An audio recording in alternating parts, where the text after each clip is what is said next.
G'day, it's Jamie, and welcome to Where's My Yowie. Today I'm reading a couple of articles about a Yowie sighting and encounter that happened near Captains Flat in 1893. So the first article is from the Goulburn Evening Penny Post, Saturday 28th of October 1893. An awkward encounter, says the Braidwood Dispatch. Mr. Arthur Marrin, cordial manufacturer, met with a rather awkward reception as he was going into Captain's Flat on Friday last with a load of cordials. Shortly after getting upon the turn-off road from the Cooma Road, within 2 or 3 miles of the Captain's Flat township, he noticed his dog running up out of the bush at full tear and clear off down the road in a terrible scare. He got down to see what had frightened him when a formidable animal, with which he was entirely unacquainted, jumped up the lower bank and onto the road. It frightened him quite as much as it did the dog, as it was standing up on its 2 hind legs with its 2 forefeet stretched out like the 2 arms of a man. The road, being a cutting on a hillside, was narrow, and the animal was making for him, either to follow the dog or spring upon himself. Being unarmed, having only the whip in his hand, which would have made very little impression on such an antagonist, he dropped the whip and picked up a stone which lay close to him, which he threw at the beast, striking it on the temple, bringing it to the ground. He then ran up to it and finished it with the butt end of his whip. After he killed it, he left it on the road, and on his return to Braidwood, put its body in the cart and brought it home with him. We paid a visit to Mr. Marrin's factory on Saturday and inspected it. It was 4 feet long, 11 inches across the forehead, with a face very much like a polar bear. It weighed over 7 stone. Its forearms were very strong, with great paws that would be capable of giving a terrible grip. It was a tan colour like a possum, with strong hair on its skin. When Mr. Marrin encountered it, it stood between 6 or 7 feet high. Some people think it is identical with the beast which has frightened several teamsters travelling through Parker's Gap on the Cooma Road at various times, so much so that they have left their horses and run away. Such an animal has been reported as visiting selectors' places at Molongo and Foxlow, and there have been reports of the presence of similar ones in the Buttawong and Sassafras ranges. It has gone by the name of the Hairy Man. Other persons maintain it is merely a wombat and perfectly harmless. Met under such circumstances as those under which Mr. Marrin met with, most persons, however, would be inclined to give it a wide berth if possible. But as Mr. Marrin could not get away from it, he had to face it. The beast was a female. The end.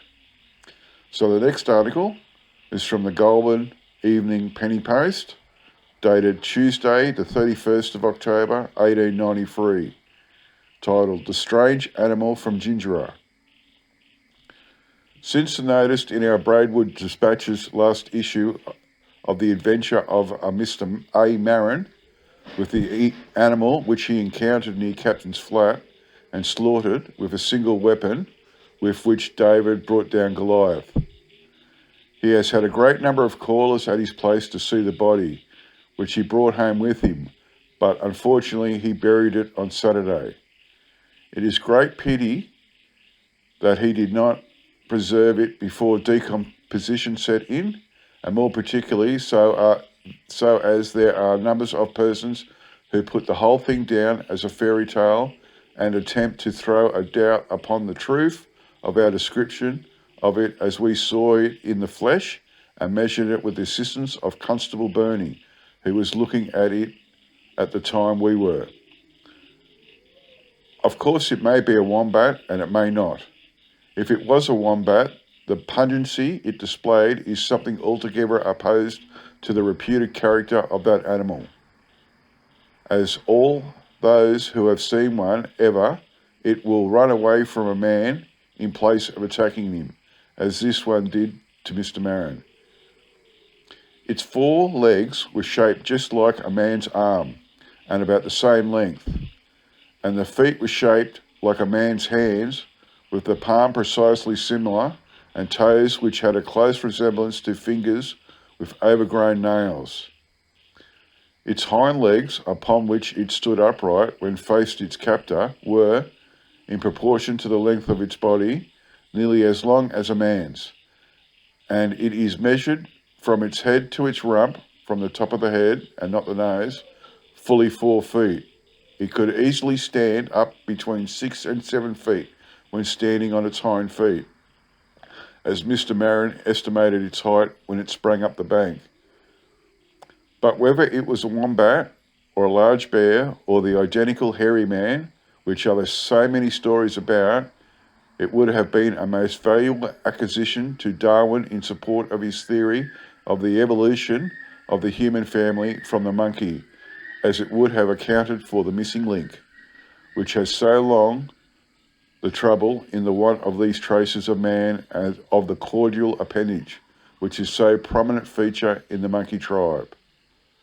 The animal resembled the wombat in having no tail, and would thus prove that there would be no need to look for the missing link in establishing the original kindred between the human being and the animal creation. The end. Okay, so the last story now is from 2016, and it was published in the ABC by Penny Travis on Friday the 5th August 2016. Hairy man encountered by Arthur Marrin 123 years ago, still unidentified. The story of Arthur Marrin and his encounter with a hairy man in 1893 is part of folklore of the New South Wales Southern Highlands. Marrin, a cordial maker, was travelling on a horse-drawn cart to Captains Flat from Braidwood with a load of drinks when something frightened his dog. When he went to investigate, a hairy creature standing 6 feet tall on its hind legs jumped out towards him. Marrin's back was to a precipitous drop, so he picked up a stone and hit it on the head, before finishing it off with the butt of his whip. He left the creature by the side of the road and continued into Captains Flat, where he went to the police station, concerned he might have killed a man. The next day, a policeman accompanied him back to the site and assured Marrin the creature was not a man. Marrin transported the body back to Braidwood, where he displayed it out the front of the cordial factory. But his wife was unimpressed and insisted the creature be disposed of, so Marrin buried it in a shallow grave behind the factory that evening. Before it was buried, it was observed by a reporter for the Braidwood Dispatch, who described the creature in a newspaper article published October 25th, 1893. It was 4 foot long, 11 inches across the forehead, and had the face very similar, like a polar bear. It weighed over 7 stone. Its 4 arms were very strong, with great paws that would be capable of giving a terrible grip. It was a tan colour like a possum, with strong hair on its skin. The newspaper published a second article 3 days later, further describing the creature and hypothesising its identity. Could it have been a Yahoo, Yowie, or giant wombat? Despite being seen by a policeman and a reporter, the question remained: what was the creature? Other regional newspapers ran the original Braidwood Dispatch article at the time. Over the years, ideas have been floated that it might have been a Yowie, Yahoo, an Australian mountain gorilla, or even a giant wombat. Australian National University archaeologists have been trying to answer the question by conducting digs around the site of the former cordial factory. Marrin's grandson, Laurie St. Hill, has also been trying to identify the creature featured in the story handed down through his family. He says, "The actual fact of the animal has never been disputed. There was an animal. It was brought in by Marrin, and it was seen by the reporter and the policeman. What has been disputed is what the animal actually was." Mr. St. Hill said over the years there have been all sorts of wild and woolly theories put forward. He says, in the 70s, the idea of the Yowie wasn't floated until some time when the press got onto this. As I understand, the Yowie was a very large creature like a human. The two are quite unconnected. Mr. St. Hill said he believed the animal was some kind of yet to be identified giant marsupial, similar to a tree kangaroo but without a tail. Historian Graham Joyner has spent years writing and researching the Yahoo and considered the creature to be a now extinct marsupial. During the 19th century, reports emerged from southeastern Australia of some identified animal variously called the Yahoo, Australian ape or Australian gorilla, Mr. Joyner wrote. One of the best known accounts involved the creature killed by Arthur Marrin near the New South Wales town of Braidwood in 1893. Despite an outward identification with the gorilla or the orangutan, reports of the creature can be best put down to the survival into recent times of the last remnants of some recently extinct marsupial. The terms Yowie and Yahoo are often interchanged, but Mr. Joyner and Mr. St. Hill consider them to be quite different creatures. To complicate identification process even further, the Braidwood Dispatch reported 2 weeks after its burial that the creature's corpse had been moved in a most mysterious manner, but Mr. St. Hill suspects the newspaper published the report in a bid to end the story and that the remains of the creature had not been dug up. Laurie St. Hill remains hopeful some archaeological evidence of the creature will be found. He says, there was a great fuss made about the first report. The newspaper got quite concerned about its reputation, though it never changed its story. It seems to have dropped the story like a proverbial hot potato and never spoke of it again, even reporting as fact the sighting of an apparently similar animal less than a year later. Nowadays, if someone encountered an unusual beast, they would pull out their smartphone and take a snap. But back in Marrin's time, photography was a new medium.